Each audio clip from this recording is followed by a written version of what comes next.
اللهم صل وسلم وبارك على سيدنا محمد وعلى اصحابه اجمعين. ازيكم يا رب كلكم تكونوا بخير.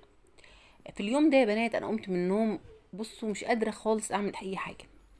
اللي عايز فراخ مشويه، اللي عايز كذا، اللي عايز كذا، وانا يعني بصوا حرفيا كده مش قادره اقوم خالص، مش قادره. فقلت خلاص قومي يا بنتي كده، توكلي على الله وادخلي المطبخ وربنا هو المعين. فدخلت، وطبعا كلنا عارفين البيوت المصريه والاطفال مالهمش ذنب في اي حاجه خالص. فكان الفراخ دي كانت عندي في الفريزر، فقمت كده طلعتها وفكيتها، وبعد كده حطيت الحله بتاعتي على النار. ادي الحله بتاعتنا. بعد ما حطيت الحله بقى على النار قلت خلاص انا هعمل فرخيه كده بحبه مرقه كده بشوربه وحلوين كده. وهعمل كان عندي كوسه في التلاجة. قلت تمام، خلصانه كده. بس هنا بوريكم في الفيديو ان الست المصريه ما بتحب تعمل حاجه حتى لو فيها بتقوم تعمل احلى حاجه لولادها. هنا قمت بقى حطيت هنا معلقه سمنه محترمه كده في قلب الحله، ونزلت عليها بورقتين لورا، وهنزل عليها بالمستكه بتاعتنا كده، وكمان حبه حبهان مطحون. ايوه بس كده. وهننزل بقى بالفرخه بتاعتنا المحترمه اللي انا حاطه فيها ودعكاها من جوه كويس بحبه ملح وحبه فلفل اسمر. اول ما المستكه بتاعتي تدوب اقوم نازله بالطشه الجامده دي، انزل بالفرخه بتاعتنا. الفرخه دي يا بنات مش هقول لكم عليها حاجه كده من بتاع الفراخ بتاعتنا، حاجه كده عظمه ما شاء الله عليها، وتلاقي شربتها كده بخيرها زي ما بيقولوا. ونزلت كده بقى حطيت بقى حطيت الجناحات والرقبه وكل ده. ورحت بقى قلبت الفرخه في السمنه على جميع الاتجاهات، بس سبت وشها لجوه زي ما انتوا شايفين كده. وقشرت بصلتين صغيرين كده حطيتهم في قلب المرقه، وسبت بقى الفرخه تاخد وتدي كده مع نفسها على النار. تمام. هرجع هنا بقى ازود لها ازود لها الميه كده. وبعد كده هقول لكم هعمل مش معنى ان انا تعبانه ان الناس اللي عندي مش هتاكل، لا لازم ياكلوا. صح الكلام. نقلت كده حله الفرخه بتاعتنا وقلت لها خليكي كده مع نفسك عشان نعمل هنا نعمل حبه كوسه كده بالصلصه، لزوم الروقان كده والجمال. قطعت بصله. بعد ما قطعت البصله بالشكل اللي انتوا شايفينه ده كده، انا هوريكم هنا بقى الكوسه بتاعتنا. الكوسه بتاعتنا كده كوسه جميله وزي الفل. ست الكل مسكتها عملتها لي بالبتاعه اللي هي يا بنات المقوره الجنب التاني كده، بتبقى شكلها جميل قوي. وما شاء الله ما بتقطعها القطع قد القطع، مفيش قطع اكبر من قطع ولا قطع اصغر. بيبقى القطع بتاعتها كده يا دوبك كل واحده قد التانية. وهنا بقى بحمر البصله بتاعتي. انا ما بحمرش البصله قوي يا بنات، انا عايزه البصله كده تبقى تبقى كده لونها ذهبي كده وجميله. شايفين اول ما كده حسيت ان البصله بتاعتي ابتدت ان هي لونها كده يتغير كده وتصفر كده وتبقى حلوه كده، نزلت كده بمعلقه الثوم المفروم التمام عليها. برضو الثوم انا ما بحمرش الثوم. ليه؟ الثوم نكهته وحلاوته ان هو ما يتحمرش. اول ما تشمي ريحه الثوم كده في الزيت تقومي نازله بالطماطم على طول زي ما انا عملت كده. نزلنا كده بالطماطم، هحط بقى بهارات، هحط الملح بتاعنا، واحط الفلفل الاسمر، واحط الشطه، واحط كمان شويه من البهارات اللي هي 7 بهارات.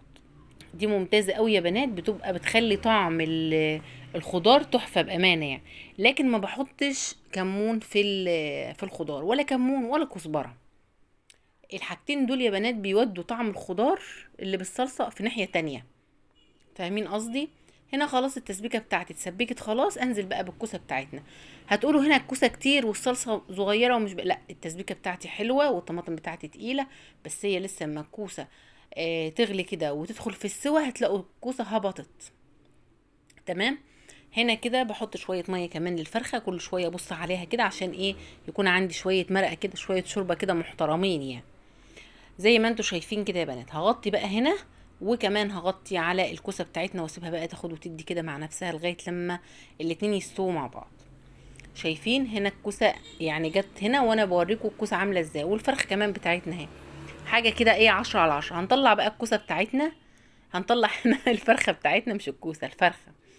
وهقول لكم بقى على سر اللون بتاع الفرخه بتاعتي وهي متحمره وجميله وزي ما انتوا شايفينها كده. بجد بجد يعني تركه حلوه قوي، اعملوها هتعجبكم جدا. بصفي طبعا هنا اي شوربه طلعت معايا وانا بطلع الفرخه، وبظبطها كده تمام. وهاجي هنا عند الكوسه، شايفين بقى الصلصه بتاعتنا الجميله الحلوه دي، اخد منها وادهن الفرخه بتاعتي. تمام. طيب انا ما عنديش صلصه او مش عامله صلصه وعامله الفراخ دي، اجيب معلقه صلصه اخفها بشويه ميه صغيره، يعني معلقه صلصه على نص معلقه ميه، واضربها كويس وادهن بيها الفرخه كده. بس هنا بقى التسبيكه عشان هنا فيها ملح ومتبله وفيها بهارات، بتدي طعم حلو قوي. هنا بشوف الكوسه اتسبكت ولا لسه، او استوت ولا لسه لها شويه. تمام. بعد ما دهنت الفرخه بالشكل اللي انتوا شايفينه ده، اجيب ليمونه كده محترمه واقوم عصرها عليه. انا خدت معلقتين صلصه ركنتهم على جنب. ركنتهم على جنب ليه؟ وهنا الكوسه بتاعتي خلاص تمام، علشان لما اقلب الفرخه احط في الجنب التاني.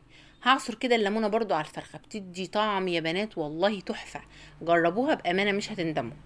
هنا بقى هعمل هنسلق الرز بتاعنا.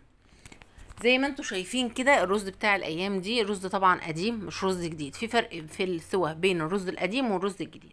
بمعنى بمعنى ان الرز الجديد ما بيشربش ميه يا بنات، ودي تخلي بالك من النقطه دي عشان الرزايه بتاعتك تكون مفلفله وحلوه. خلي بالك قوي لما يبقى الرز جديد. انما بالنسبه للرز القديم، الرز القديم بيشرب ميه كتير، يعني بياخد مقدار الميه كله. تمام. هنا انا حطيت كده ربع كوبايه من الشعريه، وهبتدي كده ان انا احمرها بالشكل اللي انتوا شايفينه ده كده. وبعد ما احمر الشعريه بتاعتنا هنزل عليها هنزل عليها بالرز. كنت انا غاسله الرز ومصفيه كويس قوي. هنزل عليها بالرز بتاعنا بالشكل اللي انتوا شايفينه ده.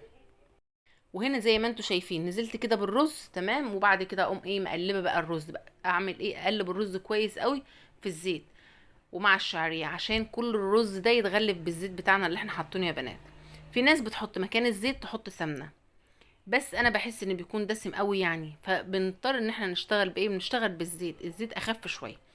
هحط كده بقى الملح بتاعنا هظبطه، وهحط بقى المقدار الميه بتاعتنا. طبعا الميه هنا بتغلي من الكاتل، وده احسن طريقه واحسن حاجه ان انت تحط الميه بتغلي للرز. هتبص تلاقي الرز معاكي زي الفل، ما فيهوش اي حاجه ولا معجن ولا اي حاجه، كل رزايه برزتها. تمام. هنسيب بقى الرز بتاعنا ونغطي عليه بقى. شايفين انا هنا بوريكم شكله هو بيغلي ازاي. هسيبه بقى لما ينشف خالص، وبعد كده هننقله على عين تانية ونهدي النار على العين الصغيرة. وهقلبه طبعا قبل ما انقله على عين صغيرة زي ما انتوا هتشوفوا كده معايا يا بنات. وكان في الوقت ده الفرخة انا دخلتها الفرن علشان تتحمر. وزي ما بقول لكم خلي بالكم من الرز الجديد والرز القديم. بس الايام دي مفيش رز جديد. الرز الجديد ده بيبقى ايام ما الناس بتيجي تجمع الرز، انما حاليا دلوقتي الرز اللي موجود رز قديم. طبعا ده كده بالتفصيل اليوم النهارده في المطبخ. حبيت ان انا اوريهولكم واقول لكم ان الست المصريه حتى لو فيها 100 و100 تعبانه لازم بتقوم تعمل اللي عليها. وده كان اللي عليا، ان انا اعمل الاكل الجميل اللي انتوا شايفينه ده. اتمنى تقولوا رايكم في الكومنتات، واللي ما اشتركش في القناه بتاعتي واول مره بيشوفني يا ريت ما ينساش الاشتراك والدوس اللايك عشان يوصلوا مني كل جديد. اتمنى تقولوا رايكم في الكومنتات، ويا رب الفيديو بتاع النهارده يكون عجبكم. وده شايفين لون الفرخه عامل ازاي يا بنات؟ ده يعني بطريقه بسيطه وسهله عملت احلى اكل كده. واقول لكم اشوفكم كده على خير وفي رعايه الله. وما تنسوش، اوعوا تنسوا يا بنات تقولوا رايكم ايه في الكومنتات. شايفين بقى اللون وجمال الفرخه؟ بجد كانها مشويه يعني. ايه رايكم بقى؟ اقول لكم في رعايه الله.